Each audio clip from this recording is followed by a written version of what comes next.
பார்த்துட்டு இருக்கிறவா பார்க்குறவா எல்லாருமே சப்ஸ்கிரைப் பண்ணுங்க. எனக்கும் ஒரு மோட்டிவேஷனாக இருக்கும். அது இன்னுமே நிறையா புராண கதைகள் சொல்லலான்னு இருக்கேன். உங்களோட ஆதரவு எனக்கும் தேவை. ஸ்ரீ மாத்திரை நமகா. இன்னைக்கு நாமாவுக்கு போகிறதுக்கு முன்னால் வசந்த நவராத்திரி நடந்துட்டுருக்கு. இந்த வசந்த நவராத்திரியில் 9 நாளும் விரதம் இருந்து கடைப்பிடிச்சு அம்பாளை வழிபட்டு வந்தால் நம்ம குடும்பத்திற்கு அம்பிகையின் அருள் கிடைக்கும் அப்படின்னு நாடு முழுவதும் ஆண்டுதோறும் நவராத்திரி விழா கோலாகலமாக கொண்டாடப்படுறது. இதில் வசந்த நவராத்திரி மிகவும் முக்கியத்துவம் வாய்ந்தது.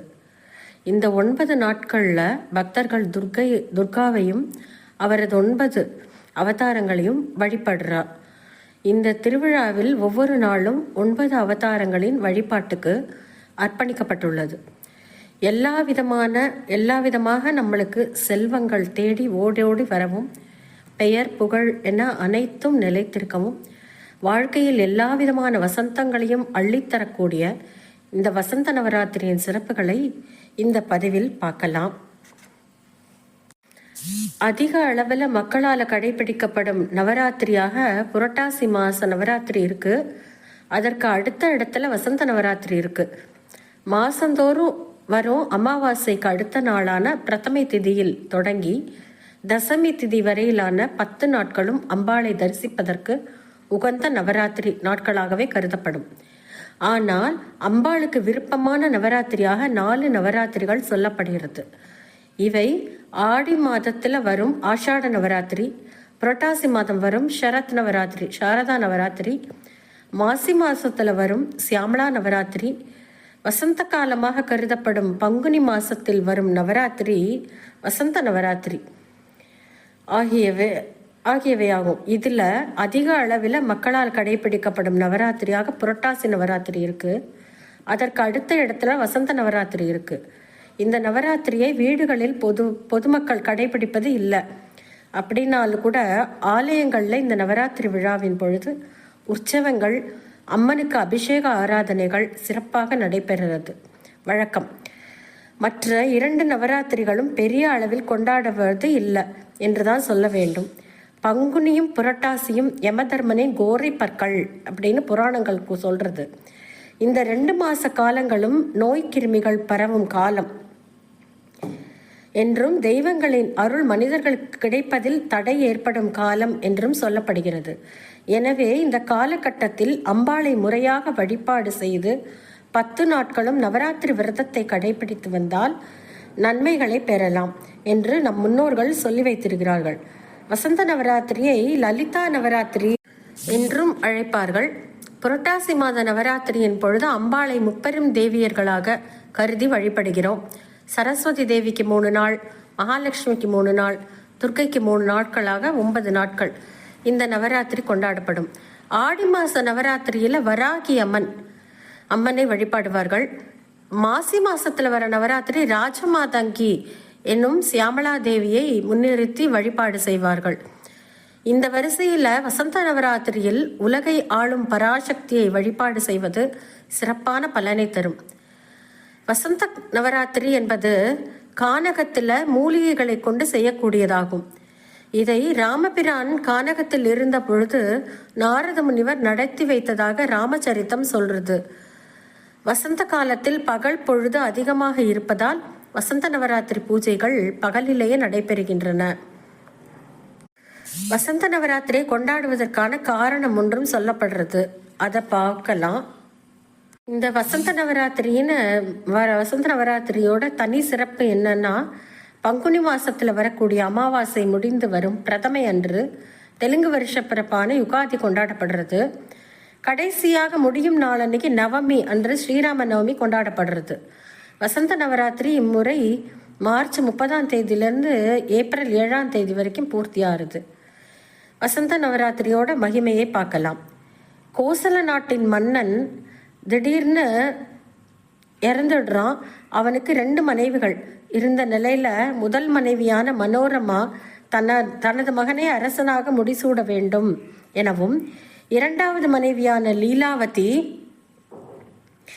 தனது மகன்தான் அரியணை ஏற வேண்டும் எனவும் விரும்புகின்றனர்.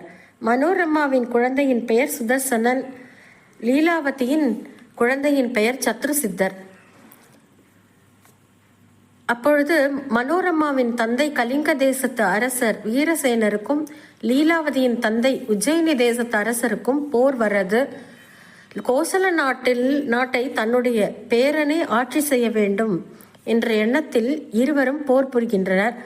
போரில் வீரசேனர் இறந்துவிடவே மனோரமா தனது குழந்தையை காப்பாற்ற ஒரு பணி நபருடன் காட்டுக்கு போறா. அங்கு பரத்வாஜ முனிவரின் ஆசிரமத்துல தஞ்சம் அடைகிறா. சூழ்நிலை தனக்கு சாதகமாக இருப்பதை உணர்ந்த உஜ்ஜயினி அரசர் தனது பேரனை கோசல நாட்டின் அரசனாக முடிசூட்டுகிறார். காட்டிற்கு சென்ற பிறகும் மனோரமா அம்பிகையை தொடர்ந்து வழிபட்டு தனது மகன் அரசனாக அரியணை ஏற விரும்புகிறாள். உடன் வந்த பணிநபர் சுதர்சனனை அம்பிகையின் பீஜ மந்திரத்தை சொல்லி அழைக்கிறார். இதனால் குழந்தைக்கு அம்பிகையின் அருள் கிடைக்கிறது.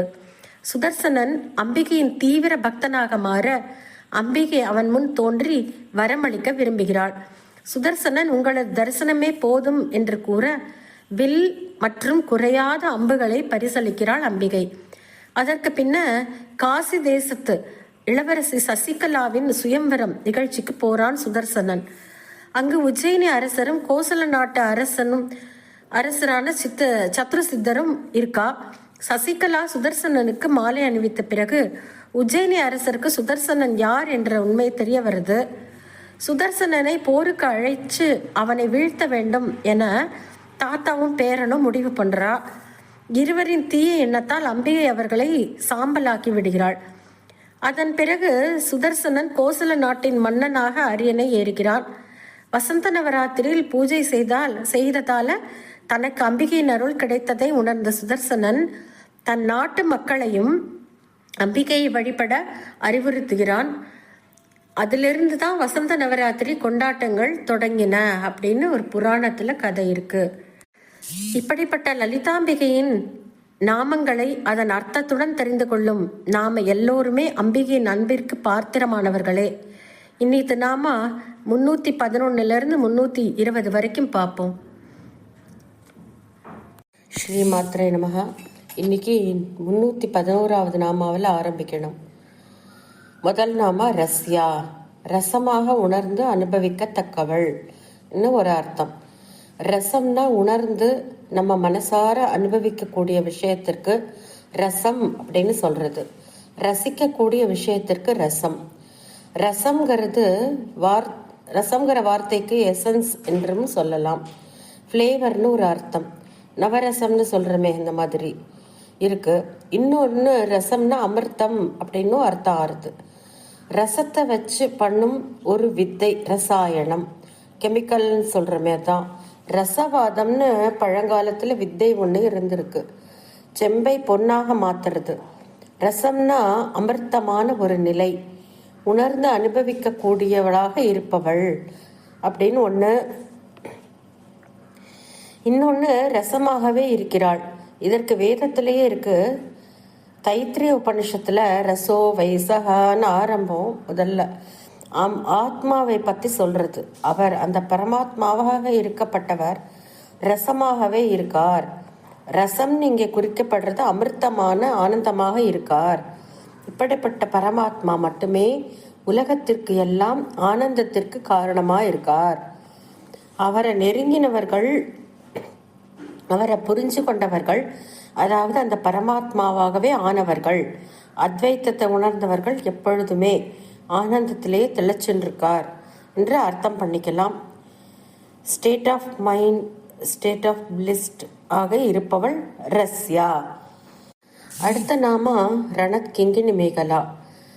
அம்பாளின் ஸ்வரூப வர்ணனையை பார்க்கும்போது ஒரு நாம பார்த்தோம், ரணத் கிங்கினி மேகலா அப்படின்னு.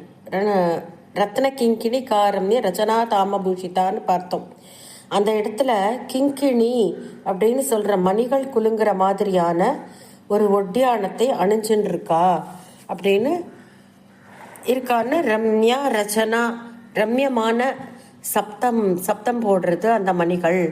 தாமபூஷிதா, பட்டையை இடுப்பில் கட்டின்னு இருக்கா அப்படின்னு. இந்த பட்டை தான் திரும்ப வருது ரணத் கிங்கினி மேகலான்னு. மேகலான்னா இடுப்பில் கட்டியிருக்கும் ஒட்டியானம். ரணத் கிங்கிணி, சலங்கைகள் எல்லாம் கிங்கிணின்னு சத்தம் போடுறது. மேகலையை பற்றி சொல்லும் பொழுது பணத்காஞ்சிதாமா முதல்லையே பார்த்தோம். சௌந்தர்யலகரி ஸ்லோகத்தை தான் இங்கே ஞாபகம் வச்சுக்கணும். எதுக்கு இங்கே இந்த நாமா திரும்ப வர்றதுன்னா, இதுக்கு முந்தின நாமால பார்த்தோம் ரமணின்னு, குழந்தைகளுடன் விளையாடி கொண்டிருப்பவள், விளையாடி இருக்கிறவள்னு. அவளோட விளையாடினாதான் விளையாடி தான் யார், தன்னுடைய ரசம் என்ன, எப்படி இருக்கான்னு தெரிஞ்சுக்க வைக்கிறதுக்காக அவளோட விளையாடுறா ரமணி. ரஸ்யா குழந்தைகளோட ஓடி ஆடி விளையாடும் பொழுது இடுப்பில் கட்டிண்டு இருக்கிற ஒட்டியானத்திலிருந்து சப்தம் வருமோ இல்லையோ, அந்த நாமாவோட கண்டினியூஷன்னா பார்க்கணும். இதை ரமணி ரஸ்யா ரணத் கிங்கினி மேகலான்னு அப்படி பார்த்தா இதோட அர்த்தம் நம்மளுக்கு புரியும். ரமா அடுத்த நாமா. ரமான்னாவே லக்ஷ்மி, சாக்ஷாத் லக்ஷ்மி தேவியாகப்பட்டவளை ரமா என்னும் வார்த்தையால் சொல்கிறது. இங்கே அம்பிகையே எல்லாமாக இருக்கா, பஞ்ச பிரம்மங்கள்னு சொல்லிட்டு வந்தோம். அதே மாதிரி இவளை மகாலட்சுமிங்கிறதையும் பார்த்துருக்கோம். ரமான்னு ஒரு வார்த்தையை சொல்லி அம்பாளை குறிப்பிடுறது. ரமாங்கிற நாமா லக்ஷ்மிக்கு எப்படி வந்ததுன்னா, தேவி பாகவதத்தில் ஒரு கதையில் வருது. 6வது ஸ்கந்தத்தில் விஷ்ணு லக்ஷ்மி கிட்ட சொல்றதா ஒரு இடத்துல கதை வருது. அப்போ சொல்றார், எல்லா இடத்துலையும் ரமிச்சுட்டே இருக்கக்கூடிய ஒரு தன்மை உனக்கு இருக்கிறதுனால ரமைன்னு ஒரு பேர் வரட்டும் என்று அவர் சொல்றதா ஒரு கதையில வருது. அதுபோல ரமிக்கக்கூடியவளாக, எல்லா இடங்களிலும் ரமிக்கக்கூடியவளாக இருப்பதால ரமா என்று பேர். அந்த பேரே நிலச்செடுத்து ரமான்னாலே லக்ஷ்மி தான் அப்படிங்கிறது மாறிடுத்து. அடுத்த நாமா ராகேந்து வதனா. ராகேந்து ராகாசமான காந்தி வதனாங்கிறதெல்லாம் பார்த்தோமே.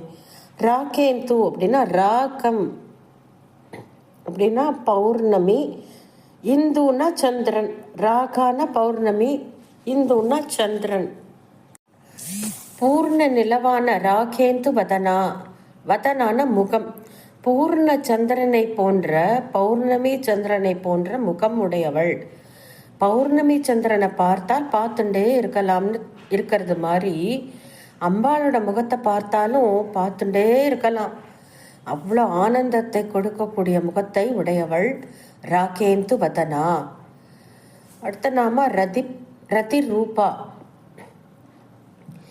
மன்மதனுடைய மனைவியாக ரதின்னு சொல்றோம். மன்மதனை அழகன்னு சொல்றது போல ரதியை பெண்களிலேயே சிறந்த அழகியாக இருப்பவள் அப்படின்னு சொல்றது உண்டு. இந்த ரதிக்கே அழகு எங்கிருந்து வருதுன்னா, அவளுடைய வடிவமாகவே இருந்து அழகை கொடுப்பது இவள் தானே என்பது ரதி ரூபா. ரதியின் வடிவத்தில் இருப்பவள். லோகத்தில் எங்கெல்லாம் அழகு இருக்கோ அது எல்லாமே அம்பாளுடைய ஸ்வரூபம்தான் அப்படின்னு நாம் தெரிஞ்சுக்கணும். ரதிப்பிரியா. இன்ட்ரடக்ஷன் போர்ஷனில் கதையில் சொன்னமே, ஞாபகம் இருக்கும்னு நினைக்கிறேன் எல்லாருக்கும். மன்மதனை பரமேஸ்வரன் சுட்டு எரிஞ்சு சாம்பலாக்கிட்டார். அப்புறம் அவளுடைய அனுகிரகத்தால் மன்மதனை திரும்பி உயிர்ப்பிச்சு எழுந்துக்க வைக்கிறா.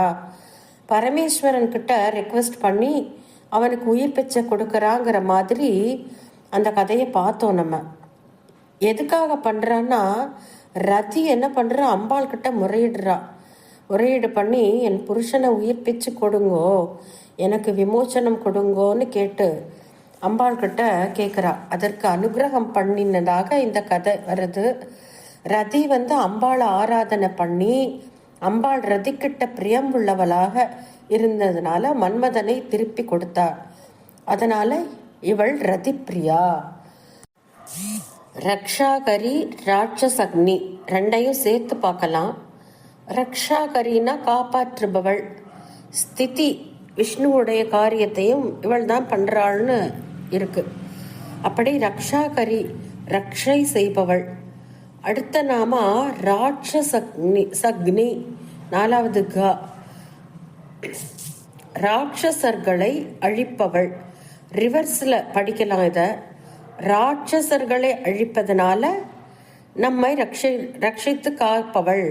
நமக்குள்ளே இருக்கிற யார் எங்கே இருக்குது ராட்சச குணம் நமக்குள்ளேயே தான் இருக்குன்னு பார்த்தோம். பண்டாசுரவதன் இதெல்லாம் பார்க்கும்போது நம்ம சொன்னோம், நம்மளுக்குள்ள இருக்கிற கெட்ட எண்ணங்கள் தான் இந்த அசுரர்கள். அதை அழிக்கிறதுக்கு தான் அம்பாள் இருக்கான்னு சொல்லிட்டு நம்ம முன்னாலேயே பார்த்துருக்கோம். அதே தான் இங்கே நம்மக்கிட்ட இருக்கிற ராட்சச குணங்களை அழித்து நம்மை காப்பவளாக அம்பாள் இருக்கா.